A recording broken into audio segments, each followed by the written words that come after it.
Desde el grupo 3 de bases conceptuales de derechos humanos hablaremos de los aspectos relevantes de la sentencia T-576 de 2014, las reivindicaciones, forma en que se acudió al discurso del derecho internacional humanitario y de los derechos humanos para formular las pretensiones, solicitudes y así como la forma de articulación del litigio, resultados actuales y el estado de la cuestión en Colombia luego de la sentencia. En primer lugar, se debe tener presente el escenario en el que deben buscarse los fundamentos constitucionales del trato preferente que merecen las comunidades indígenas, basado en ello y como punto de partida y en norma aprobada por la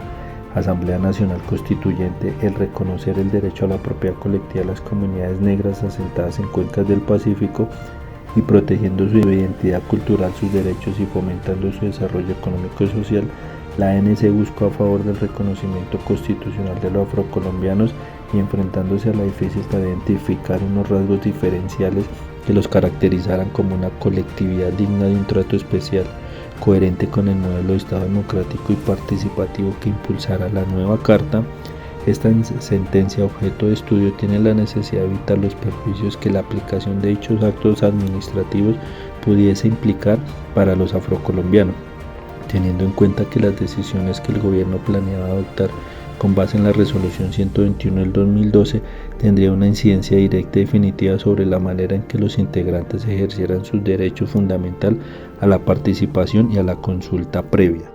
El ciudadano Moisés Pérez Cáceres interpuso acción de tutela solicitando el amparo a la consulta previa, consentimiento previo libre e informado, a la participación, a la igualdad y al debido proceso de las comunidades negras del país, ya que al parecer fueron vulnerados por la resolución 121 del 2012 expedida por el Ministerio del Interior. La Corte señala que es necesario el amparo con efecto intercomunis a los derechos fundamentales como la participación, la igualdad y la consulta previa de las comunidades negras. Dejar sin efectos a la resolución 121 del 2012 por la cual se convocan a los representantes legales comunitarios de las comunidades negras y a los representantes de los raizales de San Andrés, Providencia y Santa Catalina, asambleas departamentales y se dictan otras disposiciones. Asimismo,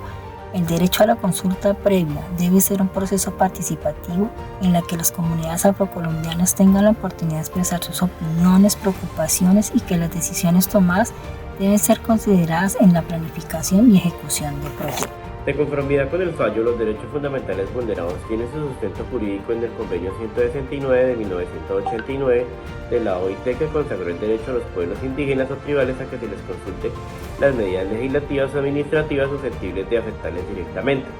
Norma de derecho que se torna aplicable a las comunidades afrocolombianas por la definición consignada en el Convenio 169 de la OIT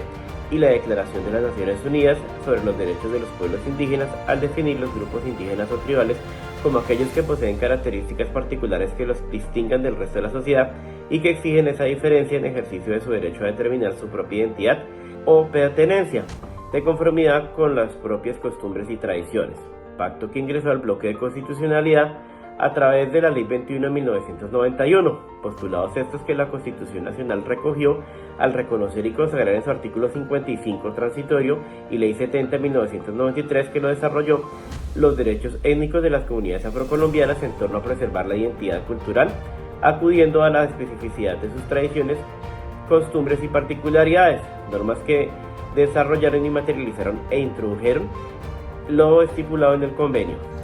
En diciembre de 2014 se eligieron los delegados para las consultas étnicas en el marco del proceso de consulta previa adelantado por el Ministerio del Interior en cumplimiento a lo ordenado por la Corte Constitucional mediante sentencia T-576 de 2014. Con cada periodo presidencial se eligen los delegados de las comunidades étnicas ante el Espacio Nacional de Consulta Previa. Asimismo, en mayo de este año y luego de 30 años, el gobierno logró protocolizar la reglamentación del capítulo 5 de la Ley 70 de 1993 que reconoce la propiedad colectiva de la tierra de los pueblos negros, afrocolombianos, raizales y palenqueros. El capítulo 5 se refiere a las necesidades de estas comunidades que ejercen la actividad minera como fuente de ingresos económicos. Este logro se dio en el Espacio Nacional de Consulta Previa que se realizó en la ciudad de Cali. Finalmente, la Comisión Legal Afrocolombiana logró incluir varios artículos en el Plan Nacional de Desarrollo desarrollo en 2023, como la destinación de 5.9 billones de pesos de los recursos del presupuesto general de la Nación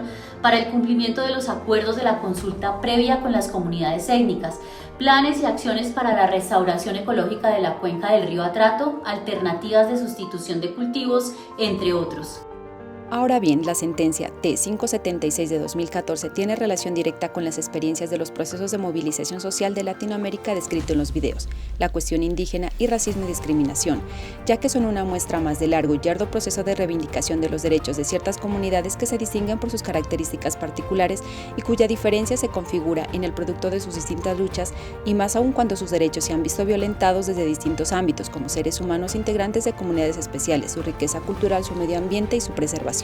entre otros derechos y garantías, y que considerados como bienes inmateriales, el derecho internacional humanitario se ha preocupado por protegerlos a través de la expedición de pactos y acuerdos como el Convenio 169, la Declaración de los Derechos de los Pueblos Indígenas, de los Derechos Económicos, Sociales y Culturales, los Derechos Civiles y Políticos y la Convención Internacional sobre la Eliminación de todas las formas de discriminación racial.